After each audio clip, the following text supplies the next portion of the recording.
ব্যবসাকে আল্লাহ হালাল করেছেন, সুদকে আল্লাহ হারাম করেছেন। ব্যবসাকে আল্লাহ কি করেছেন? হালাল করেছেন। সুদকে আল্লাহ তাআলা হারাম করেছেন। তাহলে সুদ খাওয়া হারাম, ব্যবসা করা হালাল। ব্যবসার টাকা দিয়ে আপনি ইফতার করেন, ব্যবসার টাকা দিয়ে সেহরি খান, এই রোজা আল্লাহর দরবারে কবুল হবে। যদি বলেন ঠিক কিনা? যদি আপনি হারামের সাথে জড়ায়া দান, সুদ খান, ঘুষ খান, চুরি করেন, ডাকাতি করেন, বিভিন্ন অন্যায় করে আপনি সম্পদ কামাই করেন, ভাইয়ের বইয়ের সম্পদ আত্মসাৎ করে অন্যায়ভাবে সেই সম্পদ দিয়ে আপনি ভোগ করেন, যত বড় রোজাদারি আপনি হন, যত বড় এবাদত গুজার আপনি হন, কবুল হবে না। যদি বলেন ঠিক কিনা? এবাদত কবুল হওয়ার, রমজান মাস আসতেছে, সেই রমজান মাসের রোজা কবুল হওয়ার 1 নাম্বার শর্ত হলো হালাল রুজি, হালাল রুজি, হালাল বক্ষণ করা। যদি বলেন ঠিক কিনা? যদি হালাল খাবার না খান, হালাল রুজি না করেন, রোজা রাখবেন তো রাখবেন, শুধু নিজের পেটকে, নিজের শরীরকেই কষ্ট দিবেন, এছাড়া তার কোনো প্রতিদান আপনি আর আমি পাবো না। এজন্যে আমাদের প্রস্তুতি নেওয়া দরকার। সেই প্রস্তুতি হলো যে আমরা যেন সকলেই হালাল রুজি বক্ষণ করতে পারি, হালাল রুজি করি, হালাল রুজির উপর আমরা যেন অটল থাকতে পারি। আর সেই রুজি দিয়েই যেন সেহরি খাই, সেই রুজি দিয়েই যেন আমরা ইফতার করতে পারি। আল্লাহ আমাদেরকে তৌফিক দান করে, সকলে বলেন আমিন। পৃথিবীতে আল্লাহ তাআলা যত বস্তু সৃষ্টি করেছেন, আসলান সবগুলাই হালাল। আল আসলু ফি শাইইন আল ইবাহা। পৃথিবীতে যত বস্তু আছে সব কিছুই হালাল, গোনা কয়েকটা মাত্র সবই হারাম। গোনা কয়েকটা হারাম আর সবগুলাই কি হালাল। তাহলে বোঝা গেল মূল ভিত্তি হলো আল্লাহ তাআলা সব কিছুই হালাল করছেন, কিছু কিছু জিনিস হারাম করছেন। সেই কথাগুলো আল্লাহ কোরআনের মধ্যে বলেও দিয়েছেন, এই এই জিনিস হারাম। তাহলে বুঝতে পারলাম মূল ভিত্তির দিক দিয়ে পৃথিবীতে যত বস্তু, যত জিনিস আল্লাহ তাআলা সৃষ্টি করেছেন, ওই সবগুলাই হালাল। কিন্তু কিছু কিছু শর্তের কারণে যেইগুলা হারাম আল্লাহ তাআলা নির্দিষ্ট করে দিয়েছেন। যেমন ইন্নামাল খামরু ওয়াল মাইসিরু ওয়াল আনসাব রিজসুম মিন আমালিশ শাইতান। এখানে আল্লাহ তাআলা বলেছেন মদ খাওয়া হারাম, জুয়া খেলা হারাম, ভাগ্য নির্ধারণকারী হারাম। অন্য আয়াতে আল্লাহ তাআলা বলেছেন আহাল্লাল্লাহুল বাইআ ওয়া হাররামার রিবা, সুদ ব্যবসা করা হালাল, সুদ খাওয়া হারাম। অন্য আয়াতে আল্লাহ তাআলা বলেছেন হুররিমাত আলাইকুমুল মাইতাতু ওয়াদ দাম ওয়া লাহমাল খিনজির ওয়া মা উহিল্লা বিহি লিগাইরিল্লাহ। হুররিমাত আলাইকুমুল মাইতা, মৃত প্রাণী খাওয়া হারাম, ওয়াদ দাম, ওই প্রাণীর রক্ত খাওয়া হারাম, ওয়া লাহমুল খিনজির, শুকরের গোশত খাওয়া হারাম, ওয়া মা উহিল্লা বিহি লিগাইরিল্লাহ, আল্লাহর নাম ছাড়া যেই প্রাণীটা জবাই করা হয় সেই প্রাণীটা খাওয়া হারাম। তাহলে বোঝা গেল কোরআনের বিভিন্ন আয়াতের মাধ্যমে আল্লাহ বিভিন্ন জায়গায় যেই বস্তুগুলো হারাম করেছেন তার সংখ্যা একেবারেই কম, তার সংখ্যা একবারে কি কম, হালালের সংখ্যা বেশি। ফিরে বলেন ঠিক কিনা? হালাল পৃথিবীর বস্তু হিসাবে যত জিনিস আল্লাহ সৃষ্টি করেছেন সবই হালাল, সামান্য কিছু জিনিস মাত্র বাদ, সেগুলো হারাম। এজন্যে হালাল খাবার খাইয়া যদি আপনি আল্লাহ তাআলাকে ডাকেন, আল্লাহ তাআলা সেই ডাকে সাড়া দিবেন। হারাম খাবার খায় যারা, ইবাদতের তৌফিক হয় না তাদের, হারাম খাবার যারা খায় ইবাদতের তৌফিক হয় না তাদের, তারা নামাজে আসতে পারে না, তারা নামাজে আসলেও তাদের নামাজ কবুল হয় না। কথা বুঝতে পারছেন? যারা হারাম খায় তারা নেক কাজ করতে পারে না, আল্লাহ তাদেরকে দূরে রাখে। হারাম খাস একটু দূরেই থাক।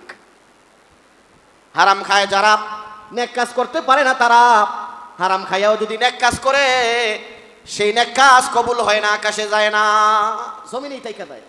তোমারটা তুমিই করো। এই জন্য হালাল রুজি করবেন, হালাল বক্ষণ করবেন, রমজানের রোজার জন্য প্রস্তুতি গ্রহণ করবেন। আসলে তো আমাদের সকলেরই সব সময় 12 মাসই হালাল রুজি করার দরকার, হালাল বক্ষণ করা দরকার। যদি বলেন ঠিক কিনা? তারপরও রমজান মাস হিসাবে স্পেশালি আপনাদেরকে স্মরণ করাই দিচ্ছে, এটাই, এছাড়া অন্য কিছু না। হালাল খাবার, হালাল বক্ষণ সবসময় এটা ফরজ। যদি বলেন ঠিক কিনা? সবসময়ের জন্যই ফরজ। আপনি রমজানের রোজা রাখলেন, ফরজ আদায় করলেন, সওয়াব পাবেন ফরজের। আপনি একটা হারাম থেকে বেঁচে থাকলেন, সওয়াব পাবেন ফরজ ইবাদতের। যেমন চুরি করা হালাল না হারাম? জোরে বলেন হালাল না হারাম চুরি করা? হারাম আপনি যদি না করেন সব পাবেন ফরজের, ফরজ আদায় করার সব পাবেন। আর যদি করেন তাহলে হারাম কাজ করলেন।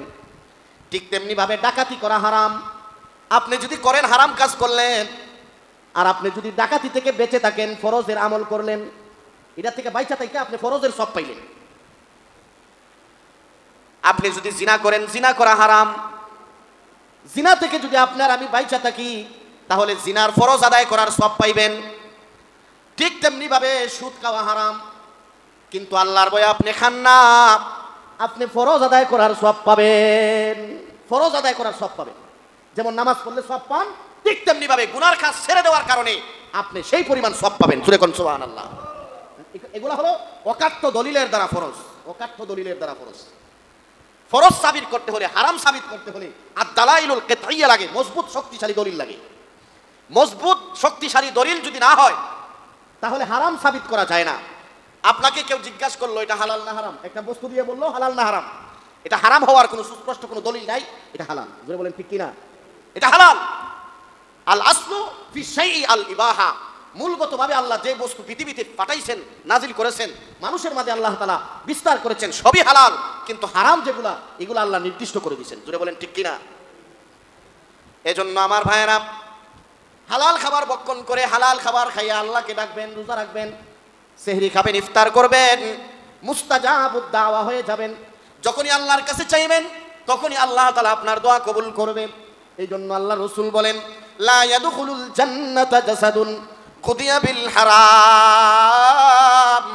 আল্লাহ রাসূল বলেন, যার শরীরটা হারাম দিয়ে লালিত পালিত, যার শরীরের ভিতরে হারাম প্রবেশ করেছে, যার শরীরের ভিতরে হারাম নামক বস্তু প্রবেশ করে ফেলেছে, হারাম হয়ে গেছে, যার শরীরের ভিতরে সুদের হারাম প্রবেশ করেছে, চুরের হারাম প্রবেশ করেছে, ঘুষের হারাম জিনিস প্রবেশ করেছে, বইনের সম্পদ আত্মসাৎ করে ওই সম্পদের খাবার তার ভিতরে শরীরে প্রবেশ করেছে, ওই হারাম খাবার খাইয়া তার শরীরের মধ্যে রক্ত হয়েছে, হারাম খাবার খাইয়া তার শরীরের মধ্যে গুস্ত বনেছে, ওই গুস্ত আর ওই শরীরের রক্ত যতদিন তার শরীরে প্রবাহমান থাকবে ততদিন পর্যন্ত আল্লাহর দরবারে তার কোনো ইবাদত, তার কোনো দোয়া কবুল হবে না, দোয়া হবে না, ইবাদতও কবুল হবে না।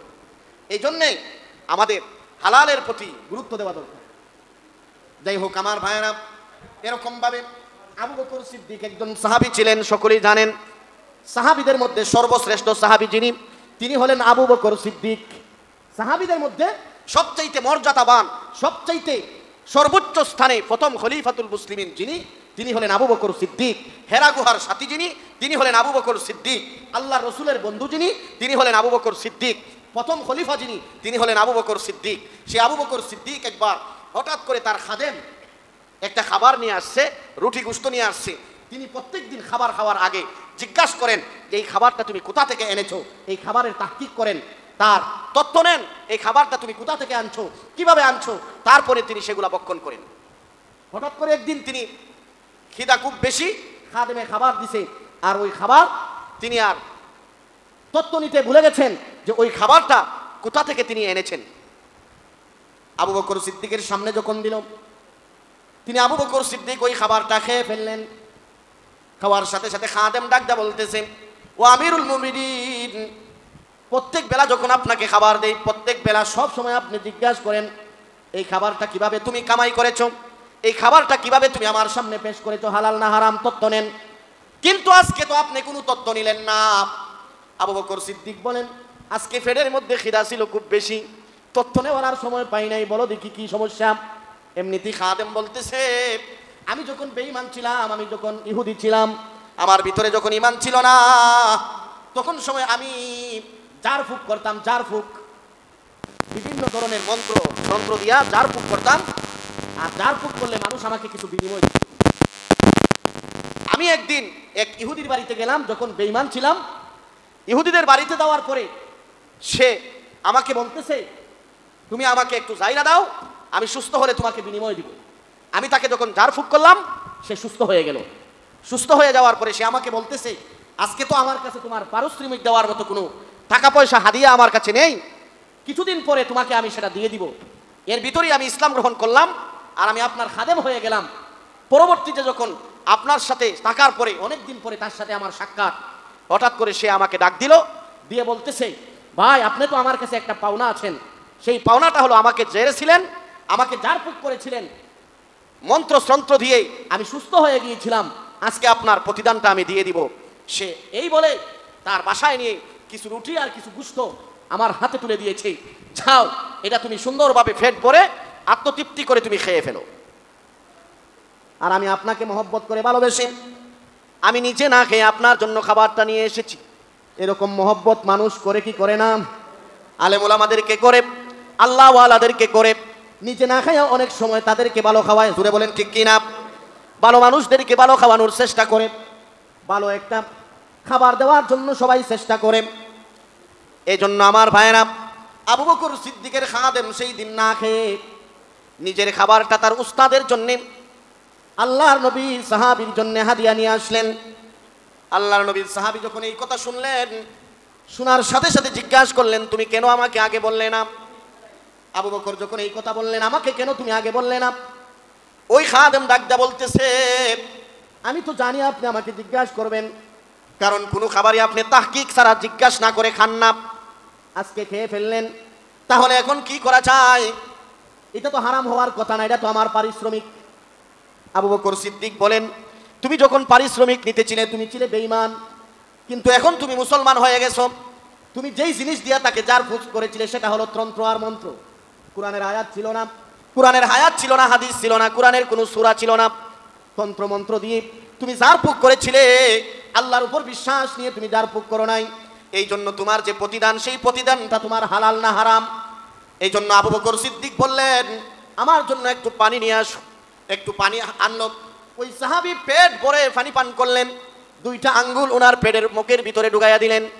মুখের ভিতরে ঢুকাইয়া দিয়া ওই খাবারটা পেটের ভিতর থেকে বের করার জন্য তিনি বমি করা শুরু করলেন। বমি করতে করতে দেখলেন গোশতের টুকরাও বমির সঙ্গে চলে এসেছে, রুটির টুকরাও বমির সঙ্গে চলে এসেছে। তিনি বুঝাইতে চাইলেন, হারাম খাবার খেয়ে যেন আমার গোশত মাংস লালিত পালিত না হয়। যদি হালাল খাবার খাইয়া, হারাম খাবার খাইয়া আমার গোশত, আমার চামড়া, আমার শরীরের রক্ত লালিত পালিত হয়, আমি যতই ইবাদত করি না কেন সেই ইবাদত দোয়া আল্লাহর দরবারে কবুল হবে না। এই জন্য হালাল খাবারের প্রতি গুরুত্ব দেওয়া।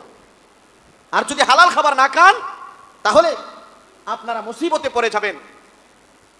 হালাল খাবারের খুবই গুরুত্ব। আল্লাহ তাআলা কোরআনের কারীমের ভিতরে বিভিন্ন জায়গায় বলেছেন, নবীদেরকে বলেছেন, ইয়া আইয়ুহান নবী কুলু মিন তাইয়্যিবাত, হে নবীরা, হে নবীগণ, কুলু মিন তাইয়্যিবাত, হালাল খাবার খাও, ওয়া আমিলুস সালিহাত, তারপরে ইবাদত করো। যদি হালাল খাবার না খাও, যতই ইবাদত করো, ইবাদত আল্লাহর দরবারে কবুল হবে না।